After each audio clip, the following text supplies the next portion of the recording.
so I'm making sure that everything is actually working now.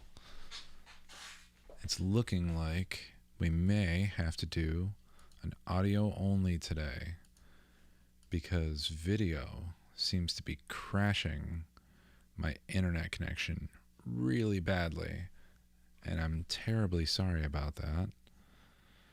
So I may just do a shortened stream today until 7:30, and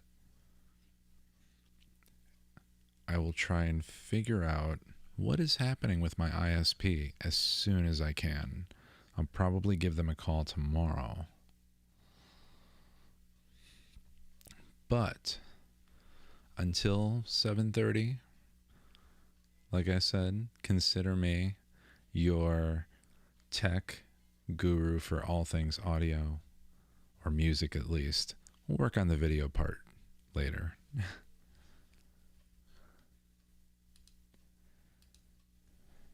I'm going to get all my streams up right now.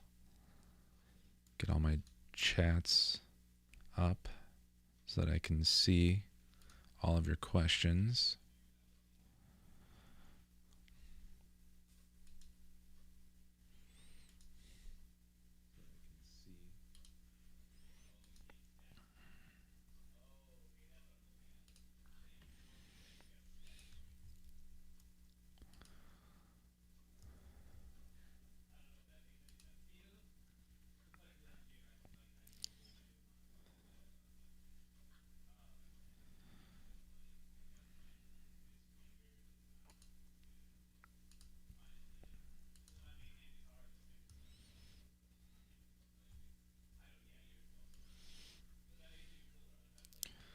All right, so I've got all my chats up.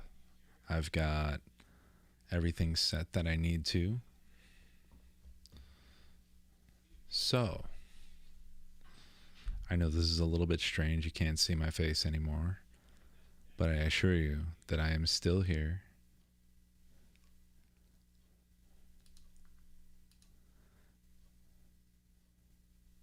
All right, so we got our very first question here. We got a question from our friend Ray on YouTube, and he is asking, "Yo, how was it having Lasse," referring to Lasse Lammer or Lammer? I'm not exactly sure how to pronounce his last name, but how was it having Lasse mix something you recorded? I saw a post you had about the band Glacier. Did you guys talk process at all? So, yeah, that was an absolute trip. Lasse is absolutely one of the biggest names in music and audio production that I've ever worked with. And I know a couple of the guys in Glacier, actually through one of the other owners here at the studio. And they told me about how they started a tribute band and for this 80s band called Glacier, and then the original members contacted them and basically said, hey, you guys are really good, we kind of want to do a rebirth with some new members but still like record some older songs and then write some new songs. And it was an absolute trip. Half the band was out in the West Coast, Portland area, and then the rest of the band was here in Chicago, all the new guys. And they talked about wanting to do an entire album, like I said, of half old songs, half new songs. And they said that Lasse was going to be mixing it, which he had, like, I think the biggest thing that he worked on, especially last year and this year, was the new Ailstorm, and just he's got endorsements with like STL tones and, you know, like packs of amps and guitar tones and all kinds of stuff. So that was really exciting to know that there was going to be like an A-rated producer mixing things. And I was a bit nervous, especially because it was the first time that I had something like that going on. But I knew that I could get the band what they wanted, what they needed. And when before we even started anything, I was talking with the band about what they wanted and how they wanted the record to sound, and then we got Lhasa on the phone with like a big like group conversation on speaker, talking about things a little bit. I hit him up personally, and we talked a little bit about process. I told him the things that that we did here at the studio to record drums, to record guitars, and he said that most of the things like sounded pretty good, but he has like an entire PDF of standards that he would like us to follow in order to just make sure that he gets exactly what he needs, which is perfectly understandable. And honestly, like, this PDF that he sent over to me was pretty crazy. It was basically a true to life how to record and how to engineer and record a metal band in terms of like mic techniques and kinds of mics to use in certain positions and levels. And oh my gosh, it was amazing. Like most of the stuff is pretty common knowledge, but there was a lot of beautiful information in there that I learned a lot in that process. Aside from the fact that whenever you work with a band for like 100 hours on a record, you know, like you learn a lot of things in that process. Like every album, there is such a learning experience itself. But you know, having that on top of it was pretty wild. You know, so it was making sure that things, you know, stayed how he wanted them in combination with how the band wanted things to go. And I kind of had to mitigate between those two because there was a little bit of tension there because Lhasa prefers to do things in a much more of that like hyper modern metal record way that you imagine how a metal record is made in like 2019, 2020, things like that. But the band being of like half of the band at the time, like being a bit of that older generation of metal from the 80s, they kind of wanted something that was like had a bit more of that like organic feel to it. So yeah, there was a little bit of tension to mitigate, but whenever you're producing a record like that, like you always have to deal with a little bit of back and forth on like what the band wants versus what the producer wants versus, you know, what the fans might want and what's going to actually draw attention. So yeah, it was pretty cool. And suffice it to say that you know, I think we did just a pretty good job overall of getting what everyone wanted, and making sure that things were clean enough. It was a little bit like, I will admit that I missed like a couple of small things here and there when getting him the multis, because I was kind of getting him the multis of songs like in chunks as we were finishing the vocals, because there was kind of an extensive vocal recording process for that record. But so as I got him the first set, he sent me back another little list of like, hey, check this, check that, make sure that the X, Y, and Z are good because I heard this, I saw this. So we had a little bit of back and forth, and it really taught me even further about what bigger producers, bigger engineers look for when they're receiving a multi, when they are going to be doing something on a large scale for a band totally remotely. I mean, he was halfway across the world. I think he operates out of Germany and Thailand, and at his studios in those places, he was kind of like hybrid mixing this whole thing. But yeah, that was a pretty incredible, as Ray says on YouTube. Yeah, like incredible is the absolute best way to describe it. Like it was fantastic experience overall. And Lhasa, just since then, like he's listened to a couple of my mixes and like give me a couple of comments on a couple of things here and there, and like he's such a cool dude. So yeah, thanks for the question, Ray. at the Source Studios in actually I think we had a question on Facebook, and then we'll get to that one.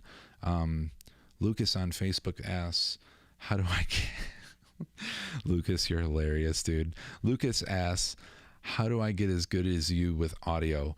Bro, how do I get as good as you on guitar, man?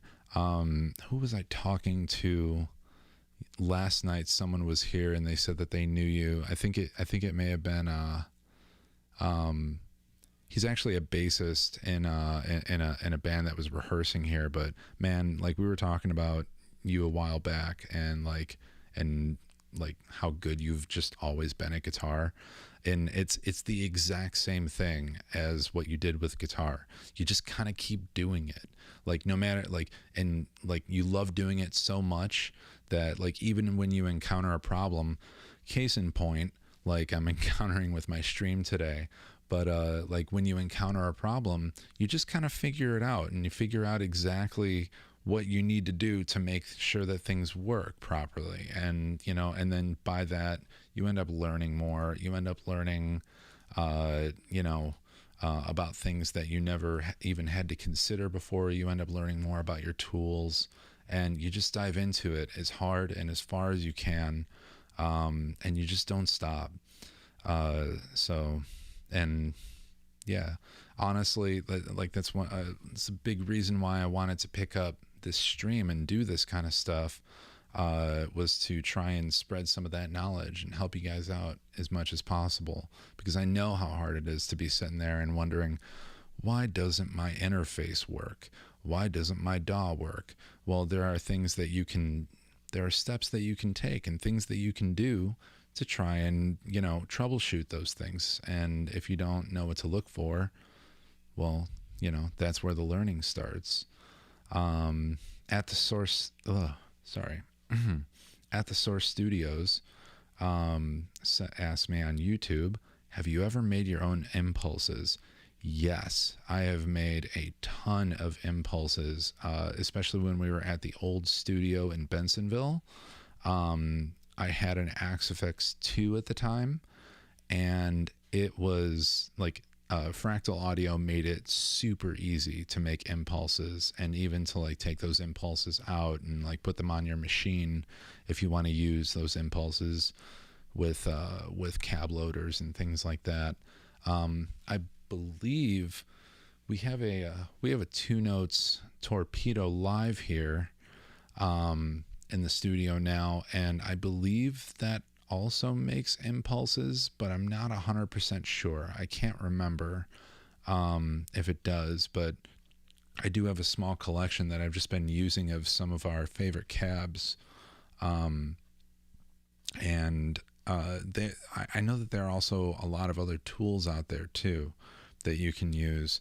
Let me just open up Google really quick and see if I can find the one that I'm thinking of. I can't remember the name of it because I never used it. I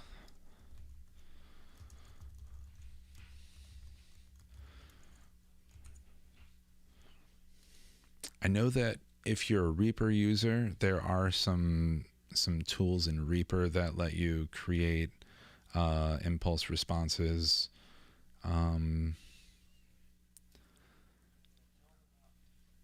I'm going to give you a link here that will... we have a guest here, our friend Josh, who is actually one of the owners here at the studio, and actually owns the vast majority of the guitar gear. And yeah, he's here to drop off a couple of things. I am indeed. Yes, thank you. Including some HDMI to mini HDMI connectors, because we are trying to run our video streams here at the studio. Get hyped. So yeah, get hyped for sure. Thank you. We'll talk about this in a little bit. At the Source, I actually just posted a link for you to follow to get some really nice to create some really nice IRs, not just of cabinets, but even of entire rooms. There's a lot of beautiful resources out there on the internet, and this is one that I had on bookmark from a few years ago that I used when creating impulse responses. And one of the things that I'm really excited to do here at the new studio is, especially once I have our live room tuned up a bit more, which I think it's been sounding really good lately, since we've moved around a lot of things. But I think it's about time to start creating some reverb IRs out of our new live room. So I'm going to be following those techniques again to create some natural reverb sounds for us here at the studio. Lucas on Facebook says, got some nice IRs on the Helix. Yeah, dude, the Helix is actually just blowing my mind, especially for the price point. Because one of the weaker points about Line 6, I want to say maybe 15 years ago or so, I was a Pod Pro owner, which was the rack mount version of the Pod 2.0. You know, if anyone ever remembers like those super bright red Line 6 beans that you could get back in the day that you would just pop on your desk and like have cables running all over the place and stuff. And they were such a funny little quirky device, and and for the time, like, they sounded pretty cool. If you just wanted your entire little amp in like a little line level box, like, it sounded all right. But oh my gosh, like, just like most things, especially under $1,000, most things under $1,000 for a long time, the amp sounds sounded amazing, but the cab sounds were so bad. Like, they just sounded like all the high end was like completely cut off, and like the low end was just like overwhelming and just woofy. And oh my gosh, I have so many horror stories of just trying to dial that thing in. And eventually what I settled on was using like a tube power amp into like an actual 412. I had a Madison, if anyone remembers that company. I had a Madison 412 back then with a couple of Mesa power amps, and that sounded really, really good when I turned off the cabinet modeling and just used the amps. So Line 6 has come a long way with the Helix. And Ray on YouTube comments and he says, Pod Farm, baby. Like, hell yeah. Like Pod Farm, I like, to be honest with you, I still like say that some of the heaviest, best metal tones out there like came from Pod Farm before like Fractal Audio like just came out with the Axe-Fx and just kind of like changed that whole game. Like after Axe-Fx's came out, and then especially when the 2 came out, and then the what was it, the Ultra became more affordable, like the Pod Farm was just where it was at. And like I remember guys were even just like sticking with their old school Line 6 UX2 interfaces, like just because it had their Pod Farm license on it. So they were stuck, or they felt stuck using this like crappy little interface with like horrible preamps and inputs on it, and like just because Pod Farm was so great. And yeah, with the Helix now, like you can spend like $300 and get something. Josh, how much was the Helix Stomp? Was it like 400? 450 used. Okay, so 450 used, which is still like, it's a bit more expensive than what I was thinking, but even still, like, even yeah. The Pod Go, I gotta look that thing up. I haven't seen that yet even. Okay.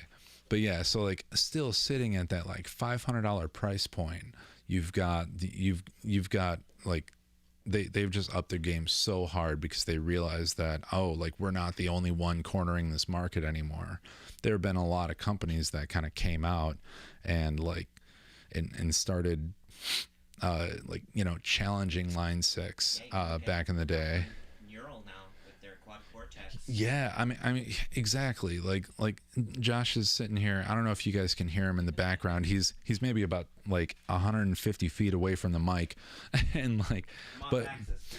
yeah, he's talking about Neural DSP, talking about amazing guitar tones that you can get for $100.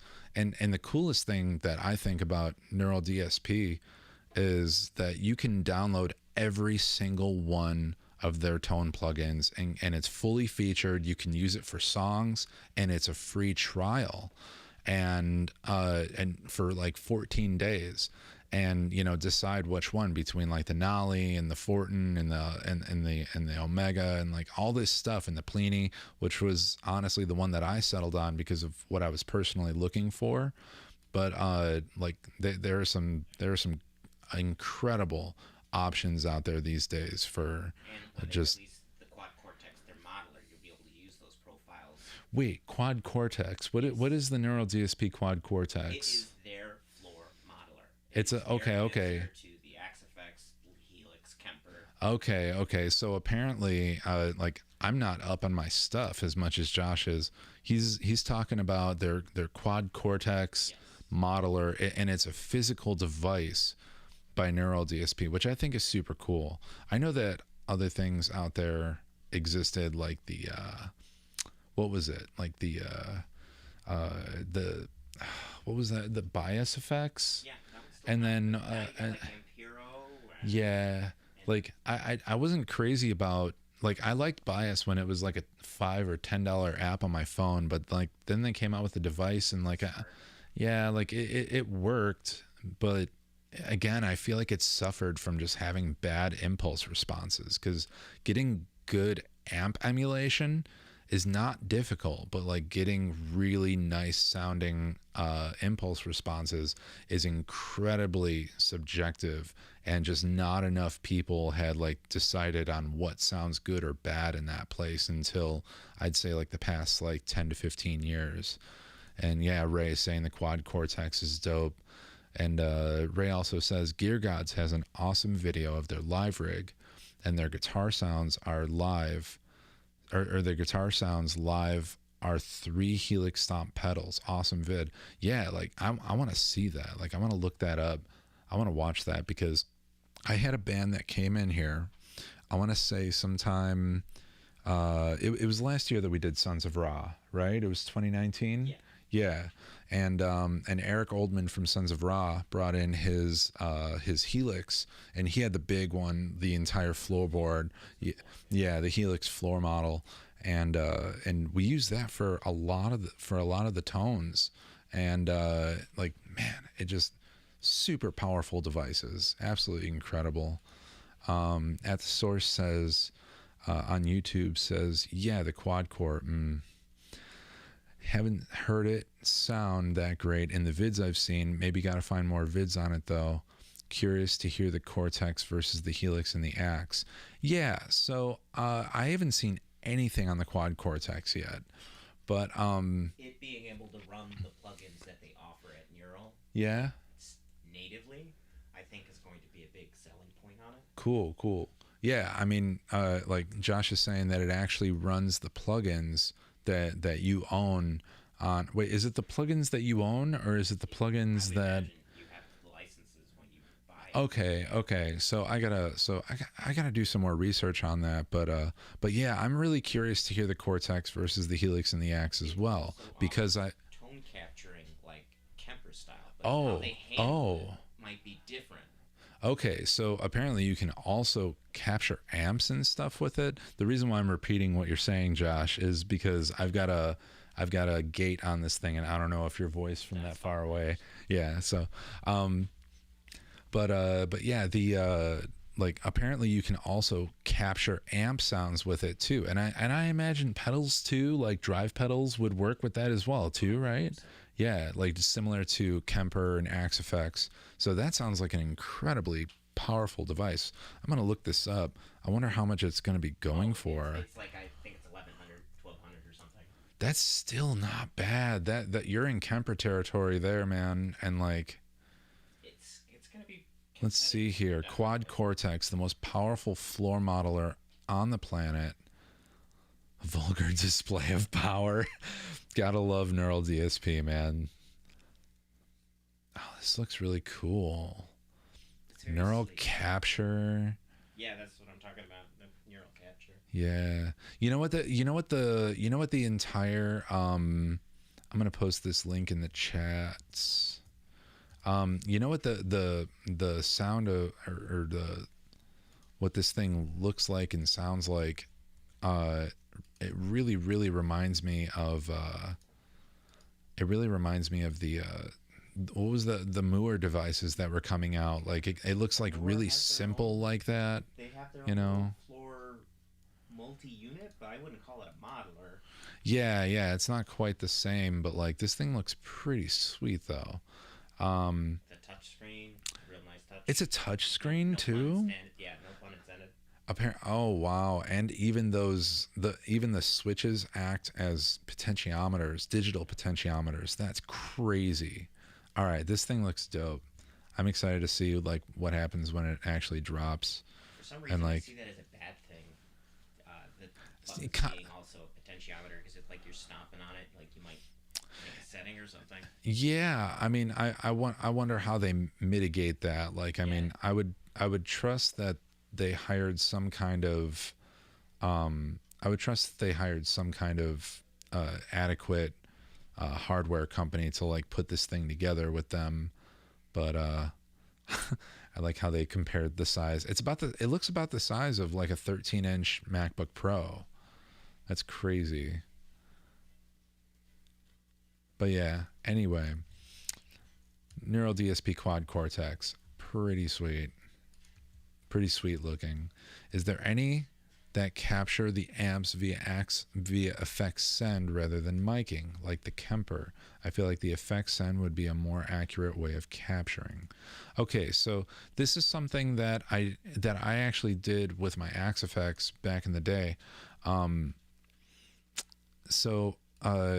way that Kemper did it was that you would have to attach your Kemper to an entire rig, and it would send, everyone always called them, like this, it sounds like a spaceship. It would send like varying types and frequencies of impulses, not impulse responses, but actual like wave audio impulses and sweeps, and different types of like dun, dun, dun, dun, probably to like emulate not just like a simple sine wave, but like to actually like hear, like see what the cabinet does under heavy bass load, like if you're palm muting, things like that. And it was really cool for capturing a cab like that. But people, I know that some people tried to like capture just their amps with it, and it didn't go as well. They said that things sounded and felt like just bad and wrong with it. I captured, what was the one that I captured? We had an amp. It may have been Brendan's 2-channel Mesa that I tried to capture with the Axe-Fx back in the day. Yeah. He did some stuff with Sam and his Kemper to get my spline. There was that, but we had some amp in the studio that was identical to the the model in the Axe-Fx. I want to say it was our 2-channel Recto that we had back in the day, our dual rec, but ended up running through Fractal's process to do a quote unquote impulse capture, right, and generate an impulse response and things like that. And like that was, and like I used that to kind of create some other things, but it didn't quite like do it either. And like it wouldn't capture the amp, in that way. Although I think the new doesn't, wait, does, wait. The Axe-Fx 3 does capture amps now though, doesn't it? Or the newest firmware, the Quantum firmware, right? I believe it's Aries now. Or Aries? Well, I remember on Quantum they were talking about it, that it was coming out, but maybe it's on, maybe it is in Aries. But I would do some research on the Axe-Fx, because because they've been talking about that for a long time, about being able to actually capture heads and store them in rather than like complete sounds with cabinet included and stuff like that. Because then you can actually like mod, you know, your head sounds that you have in the modeler, and not be tied down to that exact impulse response. Yeah.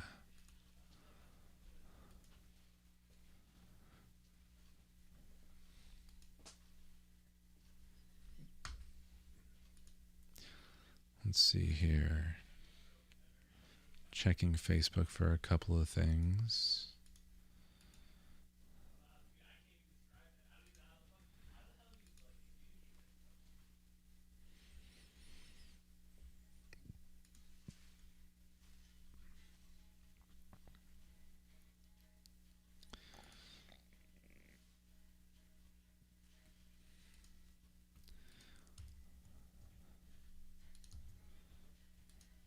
All right.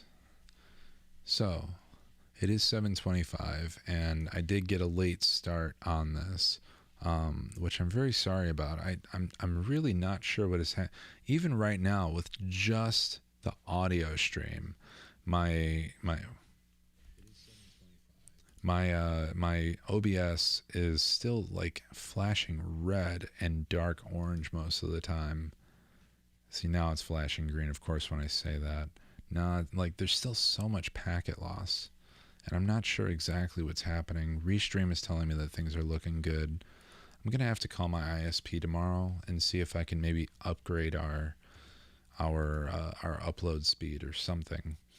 But basically, I'm gonna be on for another couple of minutes until about 7:30, and then I gotta get going because there are other things that I have to do tonight.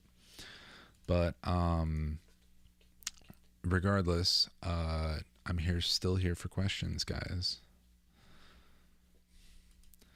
Ray asking me about how often are you mastering the music you are producing or engineering? Is it out of necessity, or were you slated to be the mastering guy from the start?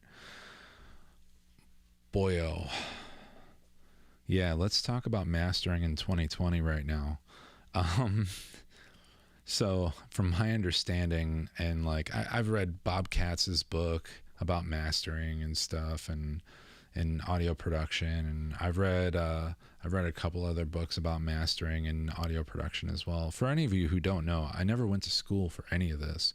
I actually just kind of kept doing it and taught myself and read internet forums and troubleshot things and help people set up and just learn as much as I could, like throughout the years. So what you're hearing from me right now is literally just the years of my experience.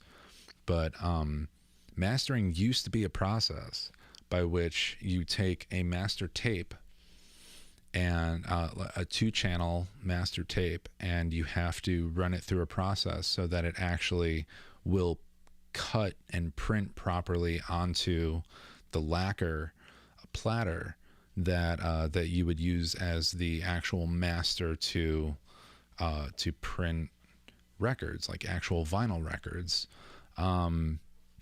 And there's a lot of things that went into that. There was a lot of mid-side that had to go on. You had to make sure that all your bass was mono, otherwise the needle would jump, and all this stuff. There's a lot of, you know, technicalities to it. It was not a musical process whatsoever. It was just making sure that the original lacquer would print properly, and that as you printed off of that master, that all the subsequent copies would print properly as well. But then, and that was still pretty much the same, like for about 50 years, 50, 60 years, that like as technology grew, and as, especially in the 70s when hi-fi systems became a big deal in people's homes, you would end up with like a fantastic array of beautiful speakers that someone is just listening to music on, comparatively to speakers and headphones and things from the 50s and 60s and prior, which were usually very small, had very little bass, very little extension into lower or upper frequencies and harmonics. I see a couple other questions, by the way, and I'm going to stick around for as long as I can to answer these. It's not a hard cut. It's 7:30. But back to what I was saying about mastering. With the digital revolution, things have been pretty weird with mastering. As we all know, Rick Rubin started the loudness wars back in the 90s and the early 2000s. That son of a gun, like just basically like, like back in the day, like a record outputting around like minus 12 to minus 15 loofs was pretty standard. But then, he came around and started pushing that up to minus 10, minus 9. And these days, like, unless you're pushing like minus 6 loofs, it's like, bro, do you even master? Which is a little bit of an exaggeration, but it's just kind of funny to think about how much that has changed things, especially in the digital domain, because these days, like, loudness is so different, and we don't have to worry about physical measures and physical means for the audio to even work. It just works. Like if the encoding is proper, then it works. If you've got an MP3 or a wave, what kind of player, what kind of DAC are you using? Most people don't even know most people who are listening don't even know what a DAC is. They don't realize that there is a digital audio converter in there. Well, that's not exactly what that means, but like they don't realize that there's a converter in their phone or in their computer that's doing that work. So these days I still do not like to be the mastering engineer for things that I produce, but because it's just not something that I've put the most amount of time into. And it also kind of sucks when we spend so much time on mixing, so much time on choosing sounds and like getting performances and, making everything sit right and doing all the automation, flying the faders and all that stuff. And then all of a sudden I gotta master it. And part of that is just like these days, part of that is just crunching the mix as hard as you can, hitting it from every angle, EQ, compression, light compression, limiting, heavy limiting, and it's just, there's so much that goes into it to try and get those loofs out that I don't know. It's something that I don't like to do, but at the same time, most people with their budget, if they come through and, spend X amount of dollars on a recording here, they don't realize that that's a thing that might happen. They might have to, go to another mastering engineer and have things work properly. So that they get the loudness and then it doesn't change the mix so much. I personally like working with Colin Jordan over at the Boiler Room. Shout out to him. He's done about a dozen of the records that I've produced and EPs and singles and things. Like, the man is a monster. He does beautiful, beautiful work. But yeah, it's not a position that I like to take, but I do take it, especially if it just works with their budget and they're just supremely happy with the end product anyway. It usually just works out fine. But if a band has a budget for mastering, I usually send them out to someone like Colin, or where he's actually going to be listening to it in a single room that costs more than my entire studio.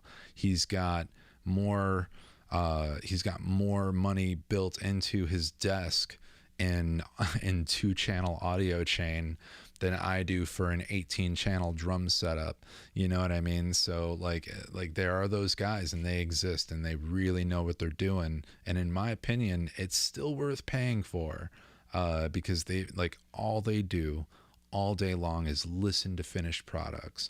All they do all day long is take final mixes and turn them into masters for distribution. And to me, there's a lot of value in that, and I do try to educate people on it. But yeah, that's a fantastic question, Ray. Thanks for asking, dude. Always with the killer questions. Also, if you want reference the dynamic range database, like go through and look at all of your old favorite albums. Really? And see how they dynamic compare. range database. Yes. We're gonna Google this right now. So dynamic range look up database. Stravinsky, and it's gonna have like high scores across the board. But you look at something like Immortal, like an album released in like 2002, it's like all in the reds, like straight 7, like no dynamic range. Yeah, so Loudness wars. You can see each decade where it just gets louder, louder, and louder. Yeah, I hope you guys can hear what he's saying. I'm gonna post this link in chat also. It's it's the dynamic range database, and the website is drloudnesswar.info. Super legit, I know. I love it. I love it. This is super cool. Here, guys, check this out. Any of you who are watching, this is pretty funny. But yeah, that's really cool. So you can like look up all your favorite records and kind of reference like, oh, this album had this much, had a peak of this much and this much dynamic range in it and this and that. And yeah, like that may be a useful tool for comparison if we need, if you ever need it, if we ever need it. It is really hard to find an album in the last 20 years that scores pretty high. Oh, I believe it. I believe it.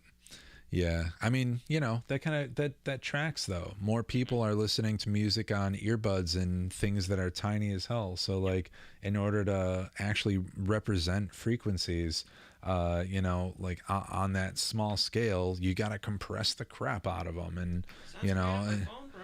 Yeah, it sounds great on my phone, bro. Love that. Really love that. A couple other questions here, and then I think we're going to call it a night. At the Source Studio on YouTube asks me, graphics card upgrade or internet? I think it's going to be more of an internet thing because my graphics card is just fine.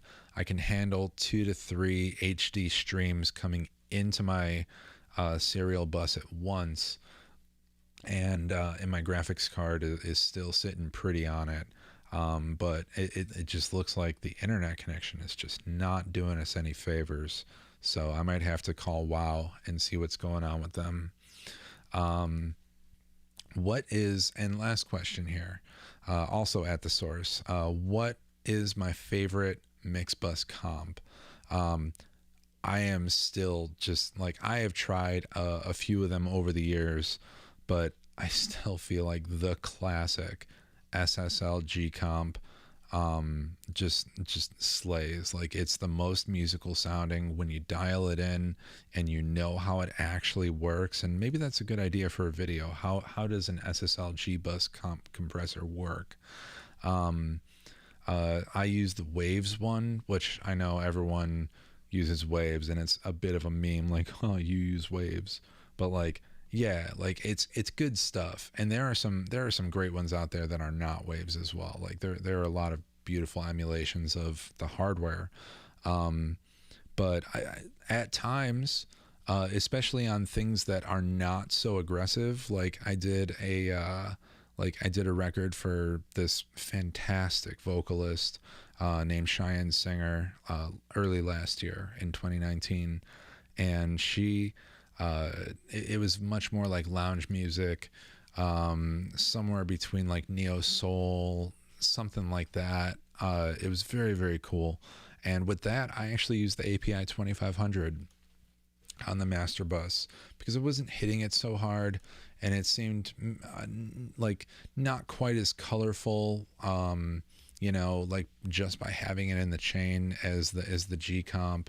And like I don't know, or maybe it was more colored. It's tough to say, but like I remember A-Bing them because I had just gotten the 2500, and I really liked it on that because the dynamics were way more open on that record.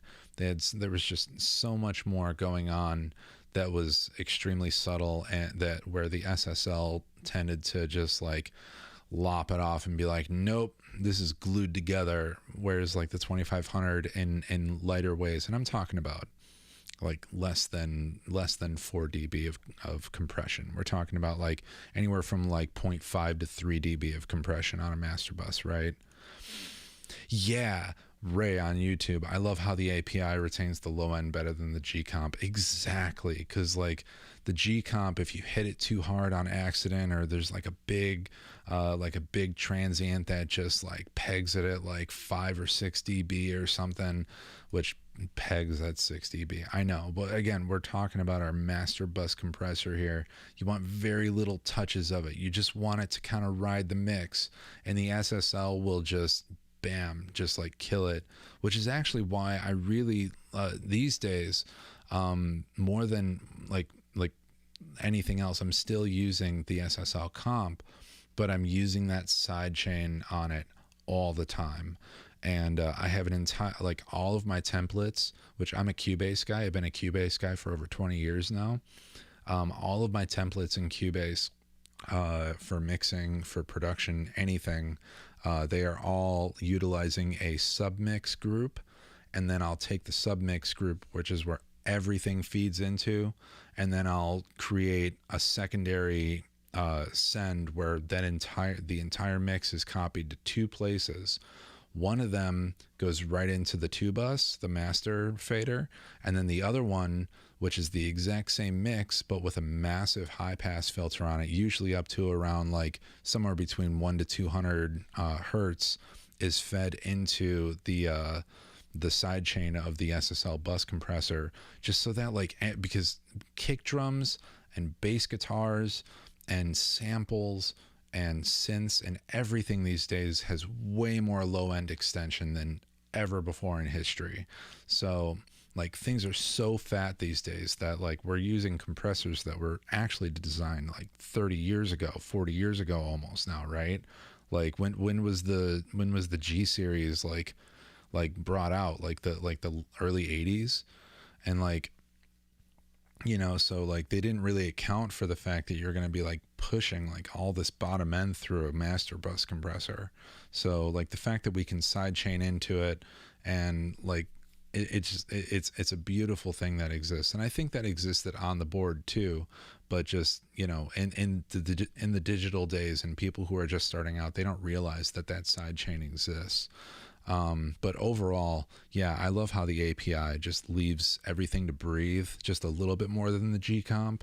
But at the same time, if you're doing any music that's a bit more frenetic, that has like more transients, faster transients, lots of things happening all over the place, sometimes it's actually really nice to get that glue in there, kind of solidify it all together into a nice like audio, like ball of audio that can be consumed, and not really, and where things aren't jumping out so much, things aren't as exciting. You're using the sounds of the music rather than the dynamics of the music to make it exciting, right? Think, you know, bands like Humanity's Last Breath, and, you know, stuff like that, like any of these like modern metal records, gent, but gent to gent to gent to gent.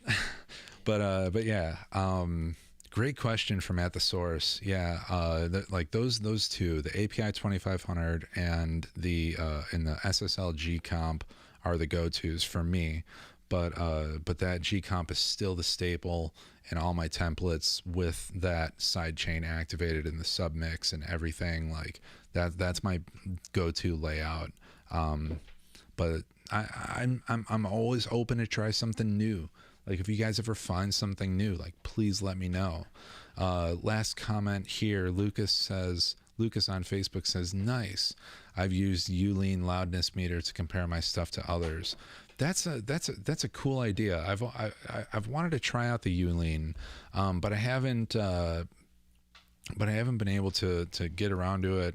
I'm just using the WLM meters from Waves, again because I'm a Waves guy, but I'm still using the WLM and the WLM Plus from Waves to gather my dynamic information, and then usually just comparing that like in real time with like some mix that I'll import into my project and compare them. Actually, last comment, going back to Ray asking me about being like the sole producer, engineer, mastering engineer on a thing. I do when I am the mastering engineer for something I produce, I do always hold off on adding mastering plugins and doing a master chain until like the very end of a process, and bring all the final mixes, commit to a final mix in one project, and then bring everything into another project and line it all up, set my crossfades for the entire album, and then do the master chain there, so that when I'm working with a mastering chain, I'm still only working with 2-channel audio, just like a classical mastering engineer would. Maybe that's just me trying to be classical about it still in a modern world, but I feel like it just changes my entire perspective, especially if we've sat on these final mixes for like a couple days or a week or however, time we've been allotted to like sit and say, yes, this is complete. When we get to that point,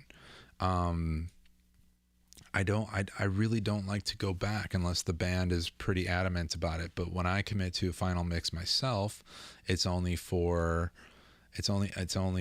me to just say like, this is final. This is where I'm at, and I'm going to master this piece of audio. So I do kind of separate that process out, different projects, new project, working only with 2-channel audio. So yeah, excellent questions as usual tonight, guys and gals, everyone who's been hanging out here. I really appreciate every single one of you tuning in every week to see this, hear this. Well, next week you'll see me. Today you just get to hear me. But thank you so much for coming in. I hope you all had an absolutely amazing time listening. I hope you have a fantastic weekend. Tomorrow is Friday for all you 9-to-5ers out there. Do something fun this weekend, and I will see all of you on Tuesday with the AMA Tech Stream. Thank you so much for tuning in.